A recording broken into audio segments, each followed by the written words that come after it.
All right, so here's another challenge problem for impulse and momentum relationships. It's the classic gravel and conveyor belt where we're dropping gravel that has a lot of mass. 100 kilograms of gravel is falling onto this conveyor belt every second.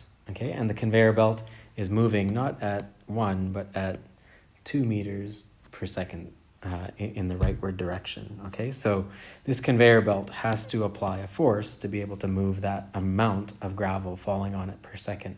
And the whole goal of this problem is to calculate the force that is being applied. So the first step is to look at this diagram and solve the force that must be applied on the belt to keep it moving at a constant speed of 2 meters per second. So how are we going to do that? 100 kilograms of gravel falls every second, and the belt is moving at a constant speed of 2 meters per second. What formula are we going to look at? All right, so the formula that you're going to apply is your classic impulse momentum. What's happening here is you're changing the momentum that in the rightward direction of 100 kilograms of gravel from 0 meters per second to 2 meters per second in 1 second of time. All right, and that is the force that is going to be applied. So F times T is equal to M times delta V, all right, is the formula we're looking at.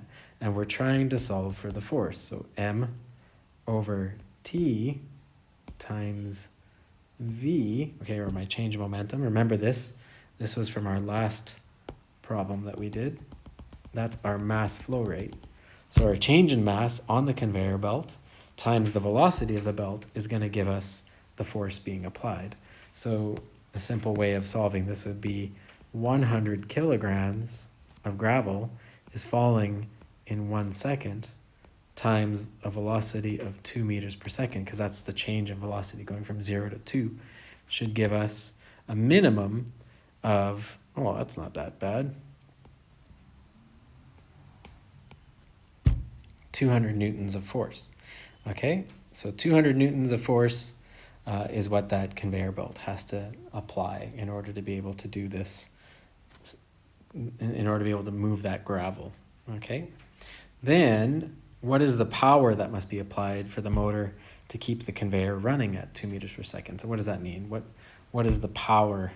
Well, power is equal to the rate and change of work, or another way of looking at it, if you remember this formula, power is equal to the force that you have to apply to maintain that velocity.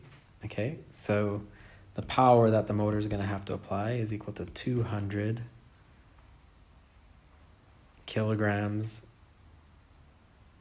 meters per second squared times 2 meters per second, which is the velocity that it has to maintain. That's going to be equal to 400 watts. That's not that much, okay?